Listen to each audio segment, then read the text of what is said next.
Hello दोस्तों, नमस्कार। जैसा कि आपको ये पता होगा कि यूपीएसआई की जो वैकेंसी आई है 4,543, इसमें फार्म भरे जा रहे हैं और कुछ लोगों ने फॉर्म भर दिया है और कुछ लोगों ने अभी फॉर्म भरना बाकी रखा है। इसलिए क्योंकि कुछ लोगों को डॉक्यूमेंट्स में दिक्कत आ रही है कि क्या क्या अपलोड करना है, कैसे क्या क्या चीजें करनी है। और जिन्होंने अपलोड कर दिया है उनके लिए भी ये वीडियो बहुत ही महत्वपूर्ण है और जो अभी फॉर्म नहीं भरे हैं उनके लिए भी बहुत ही महत्वपूर्ण वीडियो है, क्योंकि यहाँ ये जानना है कि आपको क्या अपलोड करना है, किस तरीके से अपलोड करना है और कितनी चीजें वहां पर ऐसे तरीके से मांगी गई है।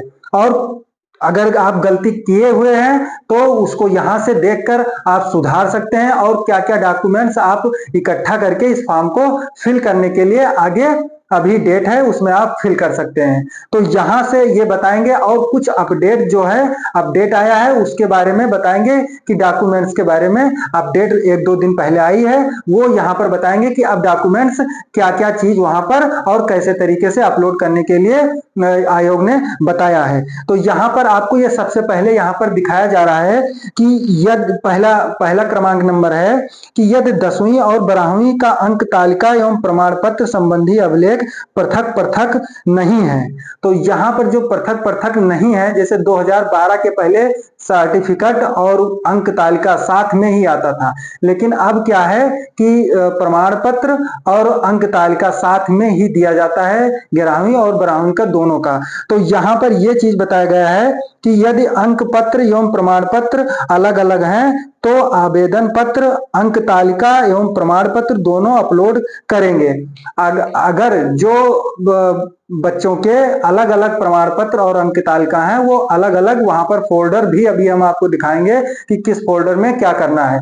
तो वहां पर अलग अलग आप अपलोड करेंगे, सर्टिफिकेट लिखा है वहां प्रमाण पत्र और जहां अंक तालिका वहां आप उसको अपलोड करेंगे। अगर किसी भी दशा जो 2012 के बाद 2012 से अंक तालिका और एक साथ में प्रमाण पत्र आने लगा है, तो उनको क्या करना है कि यहाँ पर बताया गया है कि अंक तालिका एवं प्रमाण पत्र दोनों शामिल, तो ऐसी दशा में आवेदन पत्र के अंक तालिका एवं प्रमाण पत्र के दोनों स्थान में सही एक अभिलेख अपलोड किया जाएगा।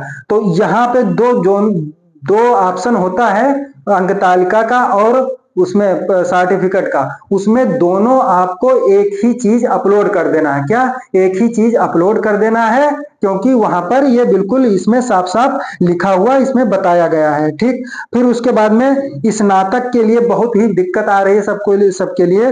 तो यहाँ पर सबसे बड़ी प्राथमिकता ये है कि आपका कंप्लीट हो चुका हो स्नातक और अपेयरिंग में कुछ इसमें अप्लाई होने वाला चांस नहीं है।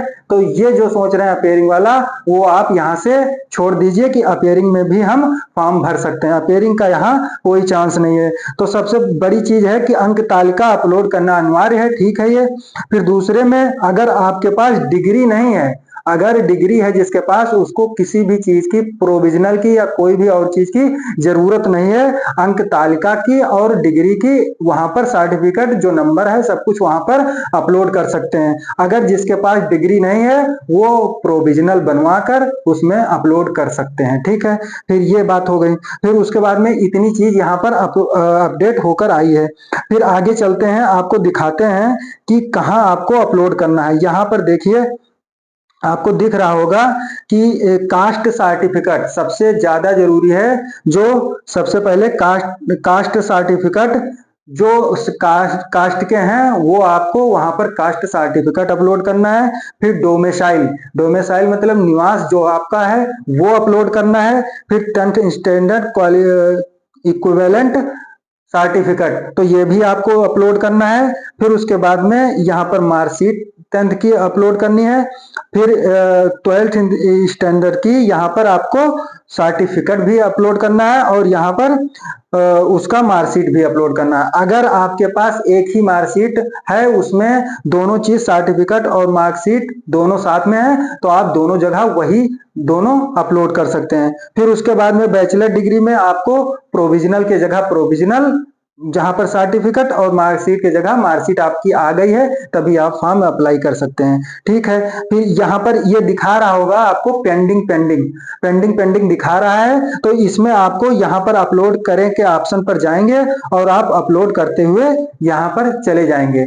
अगर आप कोई भी गलती कर रहे हैं तो आपका फॉर्म निरस्त हो जाएगा, ये इतना आप मान लीजिए। और बहुत से लोगों ने गलत अपलोड किया है, उनको भी ये देखना जरूरी है कि क्या क्या चीजें आगे अपलोड की जाएंगी और किस तरीके से की जाएगी।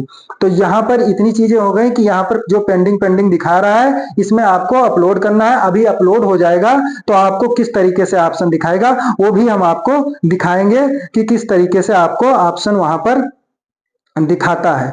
तो यहाँ पर अभी आपको हम दिखाते हैं कि आपको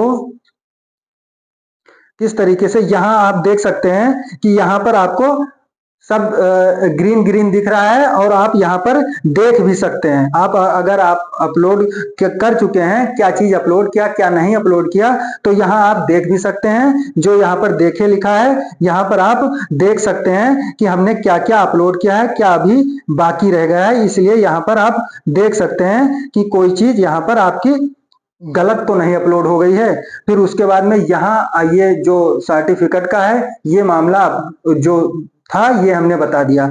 अब उसके बाद में यहाँ पर फोटो के लिए बताया गया है कि फोटो के लिए यहाँ आपको सबसे बड़ी चीज है कि आपका जो टोपी ना हो, टोपी नहीं होनी चाहिए, अभ्यर्थी के टोपी नहीं होना चाहिए, कोई चश्मा नहीं होना चाहिए, और पीछे का जो बैकग्राउंड है वो व्हाइट होना चाहिए। और लाइव फोटो ले रहा है, इसमें जो लाइव फोटो ले रहा है इसमें अब कोई चीज उसमें दिक्कत नहीं है।